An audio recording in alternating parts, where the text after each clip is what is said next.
Hello, this is Michael Wojcik with the Rochester City Council update for August 15th, 2008. I start out with a little bit of a story. Some of you said that it's much more interesting when I throw a story or two in, but 5 years ago today, my youngest girl, Natalia, was born, and she was born in the afternoon, and I was not exactly sure what I was going to do that evening. I had a little bit of time. I said, hey, why don't I go from the hospital and show up at the city council meeting? And I did. I actually went to the city council meeting that night. I still had my hospital scrubs on and participated in the meeting. I, of course, had read the packet because I always do that. And then on my way home, the baby and mommy stayed at the hospital. I went home that night and I stopped off at Beatles for a celebratory brew. And the late Denny Hansen saw me there after the council meeting. We had mentioned a little bit in the council meeting, but that was the time I got a big hug from Denny. I don't know if alcohol might have been a factor in that, but I'll let you come to the conclusion yourself. So thinking back as my baby girl turned 5 years old today, an interesting run it's been on the city council. Maybe 6 things I'm going to tell you about today. I guess the first thing I'd mention is there wasn't a committee meeting, which seems maddening to me because we have so much work that has to get done and it's not getting done. So it's frustrating when I saw that kind of pop up. First up, we're going to hire a new person in the city administrator's office. For a city of 115,000 people, we only have 4 people in administration. They really struggle to keep on top of things, and I think part of the reason it feels like we're always behind is that I don't know if their office has enough support. This position that we're hiring, it's going to fulfill some of the goals of the development coordinator position that's been discussed, but that'll probably be a relatively small part of the position. Really, there's going to be a lot of work on broader city issues that are just maybe slipping through the cracks right now. Both Councilmember Campion and I brought up, if we're going to be adding more value add to the development process, we need to make sure that there are fees that recover some of the cost of this position. In particular, I've heard the concern from planning staff and building safety that frankly the quality of submittals that we're getting is just not up to a professional standard, and then they're looking to rely on staff or blame staff when the approvals aren't forthcoming. And we just have to knock that crap off. So one of the things that I'm going to be looking for is maybe a resubmittal fine or fee or something that to really address this situation where people are trying to skimp on the submission details and really leave our staff in an awkward position of trying to read into something that's not been professionally prepared. This tends to be, as much as we hear complaints about our staff, this tends to be an issue that we're just not getting good submittals, and you're going to hear about one of those in just a little bit here. Second thing, a few years back I asked for a summary report on our payables, and it's kind of a neat way of looking at our payables in a easier to read fashion than what they used to be. And I caught one on there that we had $200,000 going to the Bank of Abu Dhabi. And I'm like, well, that's interesting. So I dug into that a little bit, and just as it turns out, that's from the tax financing deal for the Broadway Commons project from some years ago. But I thought that that was kind of interesting to see, and that's the reason for that. Next thing is some approved changes, and this is a little bit maddening to me that we have a process whereby when people do incentive or restricted developments, we expect them to actually build what they say they're going to build. And you shouldn't have to say this, except this has been a huge issue in the city of Rochester. It's like there's a rush to get something approved, and then it's a nonstop stream of cheapening it down. And in particular, the Nicholas is just a frustrating example of just poor development ethics. That was initially involved Mac Hamilton, but now he's backed out of it. But essentially, we go through a 2-step process where there's a preliminary approval and a final approval. A lot of the changes, the justification for accepting these changes that were made after they weren't supposed to make any changes is, and I quote, they submitted the wrong plans that we approved, and somehow that's on us. That is just incredibly frustrating. So some of the changes that have been made on this project is, for example, entire walls that used to have windows on them no longer have windows on them. Consequence for this change? Nothing. But this goes back to the professionalism of the submission. I think if we had some steep fines for when they have to come back to us to approve these major changes after the fact. I mean, what are we going to do? Make them tear down the building and put it up again?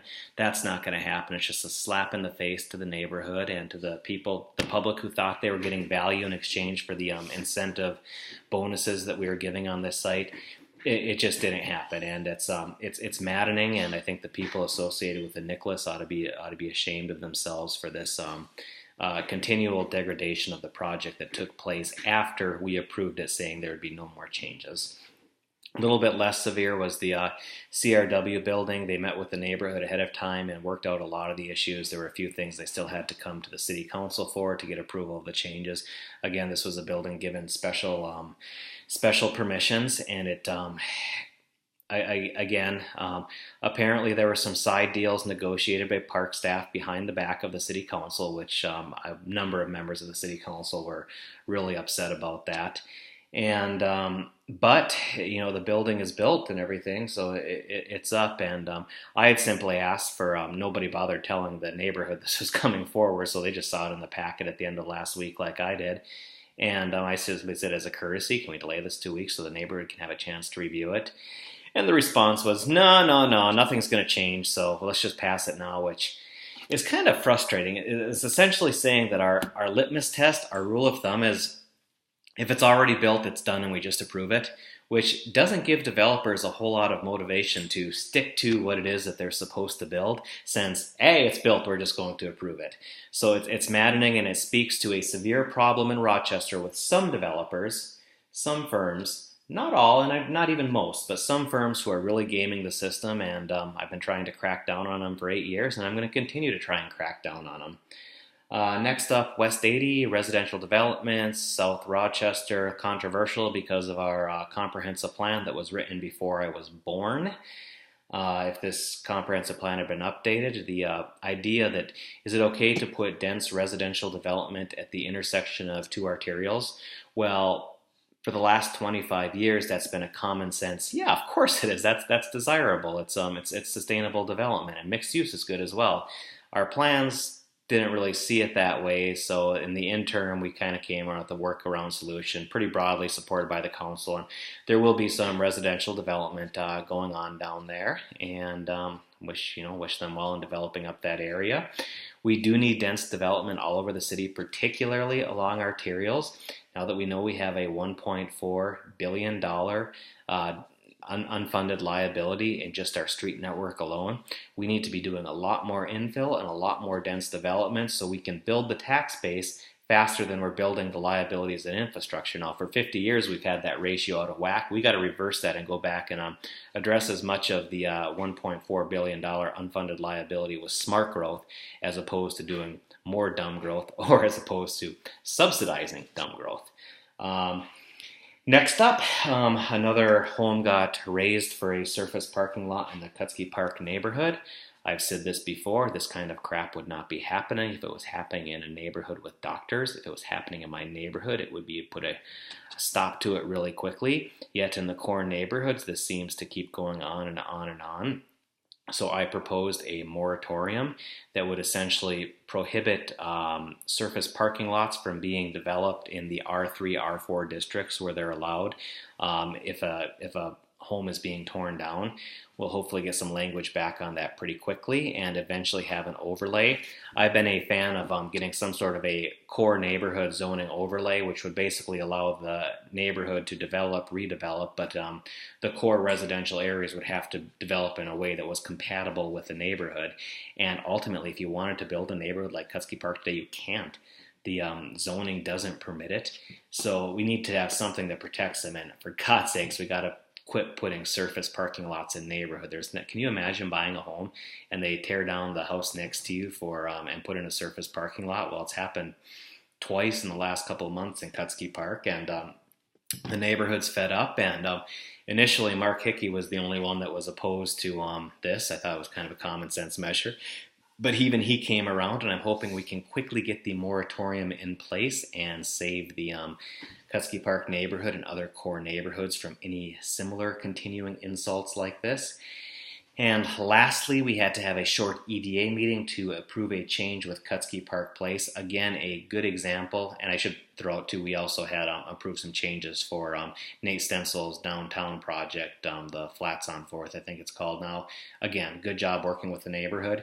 Here, the developer reached out to the neighborhood, and basically what we found out is that we have 20% affordable housing units in there, but the larger units were filling up, the smaller ones weren't, so we kind of made a trade. It's not one-to-one, but it supports about the same number of people, and the rent subsidies are similar. So basically, we're going to have some less one-bedroom studio type affordable units. So we're going to have more 2- and 3-bedroom type units, and that's good for everybody because the developer worked with us, so let's try and get his building filled up and everything, and it had support from the neighborhood, it had support from me, it had support from staff. So once again, good developers work with neighborhoods, other developers don't. And I think the only other thing I'd add to that is that